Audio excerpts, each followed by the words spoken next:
These are my 7 tips to help intuitive empaths spread their message online.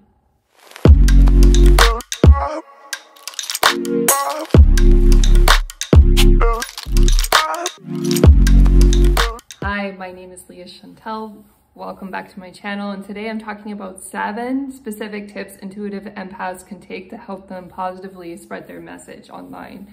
So the first one is a very obvious one. We're going to go over smiling. Yes, having a smile on your face and the energy of warmth is very important because that says to your audience that you're approachable, that they can come to you with their problems, that you're ready with a solution and a strategy to help them move along with their lives. And it all begins with a smile and a sense of warmth, like you care. Because if you don't care about them, then what are you doing as an intuitive empath on the internet, right? Like, that's the whole point of having this service-based business, is that you want to help people improve and transform their lives. My next step would be to laugh at yourself when you make a mistake as an intuitive empath. When we're creating content on the internet, sooner or later, we're going to make a mistake. It's because of the sheer volume and the sheer work that goes into having an online presence. Of course, if we have teams of people helping us research our topics and help us get it right, then that's incredible. But even with that kind of support, sooner or later, it's very likely we'll just make a mistake by accident. I have certainly made a mistake. I once spoke about a metaphor that was about EMFs, and I was wrong about the EMFs. I hadn't really researched it carefully, and I just said it off the top of my head. And so I realized it was actually good that I made that mistake online, because I realized that's something I need to research for some of the books that I'm writing, and how EMFs affect people do have an impact on some of the topics I'm writing about. So it was good learning for me.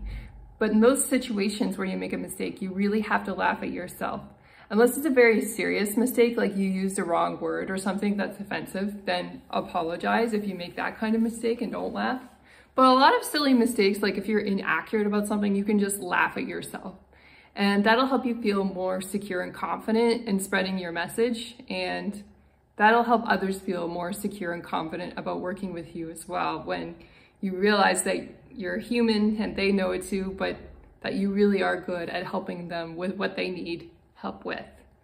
And then that leads me to my next tip, and that's just to laugh at life. So when life goes wrong, you have to be able to laugh about it sometimes. I was laughing recently about Canada geese, being all over the roads at this time of year and stopping traffic, and it can be incredibly frustrating. There are just things that happen in our lives that are incredibly frustrating, or these really loud drilling noises, where I'm trying to film, the neighbor's trying to drill something or something, and it gets very loud and annoying. But you just have to laugh. Like, you can't get angry and frustrated by these things. It's very important to laugh at life, and that helps you have a lighter attitude and a positive vibration towards creating the content that you're trying to put out there to help other people. Laughing is very important. It's the language of spirit. So make sure you laugh and have fun on a regular basis. My next tip for intuitive empaths is that you have to feel comfortable with yourself when you're going on camera. You can't be scared of being on camera, and you just have to do whatever it takes to get yourself secure and comfortable with being in front of the camera. That might mean putting up 10 really terrible YouTube videos. Like, I did some really stinker videos at the beginning, and we all just go through that process of having crappy videos where we don't look so good, or the sound quality's off or something, and we all have to go through these phases until we get better.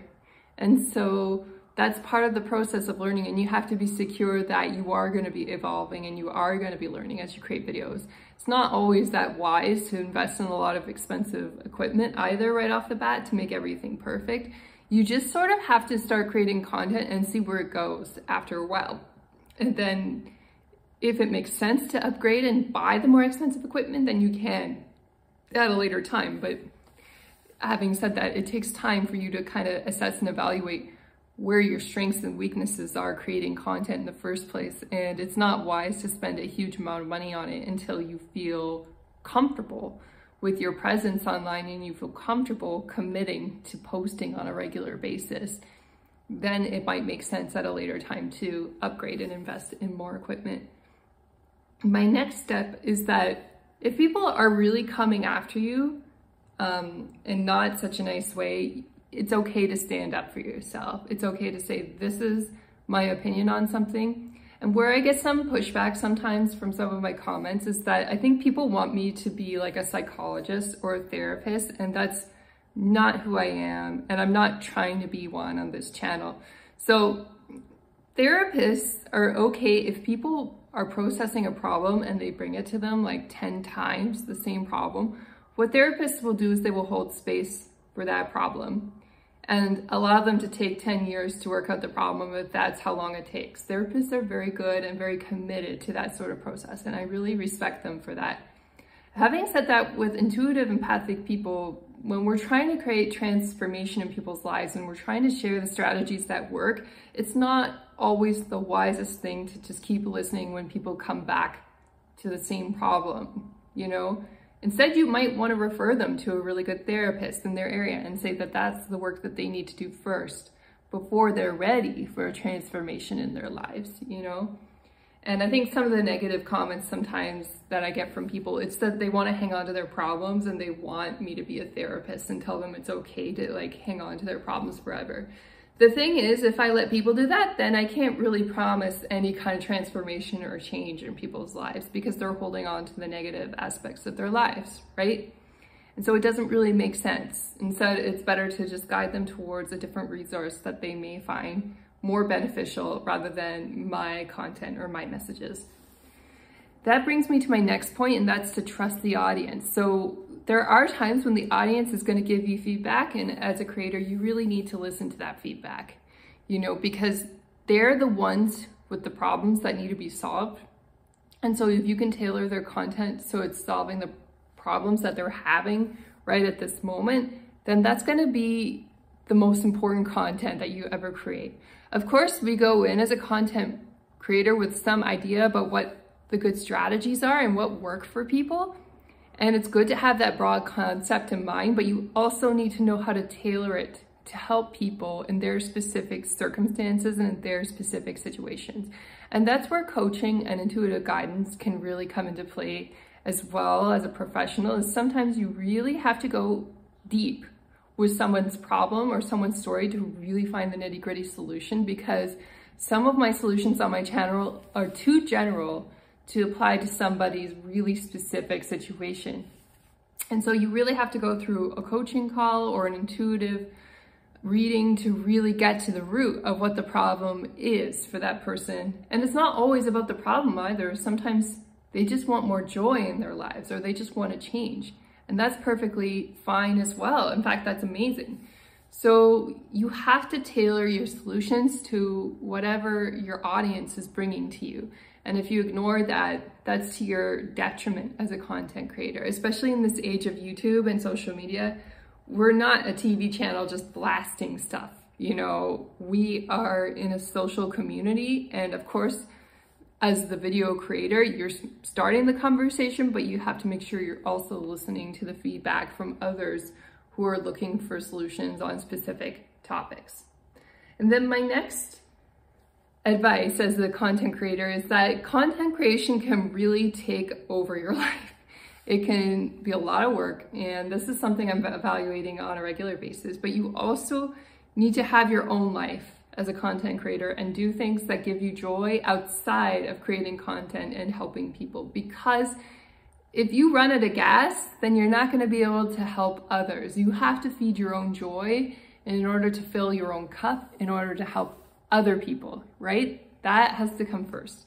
You have to really love your life and not burn out, you know, when you're providing solutions to others. Like if you feel overworked and burned out, you're not going to feel very warm. You're not going to smile or feel very affectionate of other people when they're bringing you problems. So if you're in that state, you got to take a break. And sometimes content creators on YouTube, they do go and disappear for a year and take a break or a month or something. And that can be very important. Of course, they say on YouTube, post regularly, build your audience. And that's also very important. But if you're gonna run out of gas and you're gonna not be able to create videos ever again because you've just gotten too tired of the process, then sometimes you need that month or year off to take a break and recalibrate what you're trying to say and what you're trying to give to your audience. And that's perfectly okay. I hope you enjoyed my video tips that would help any intuitive empath get their message shared with the world and get everything off the ground. These 7 tips I found have been very helpful for me as a content creator. And if you have any more that you think are valuable, definitely feel free to share them in the comments below. I'd be really curious to see that. And I hope you're all having an amazing week.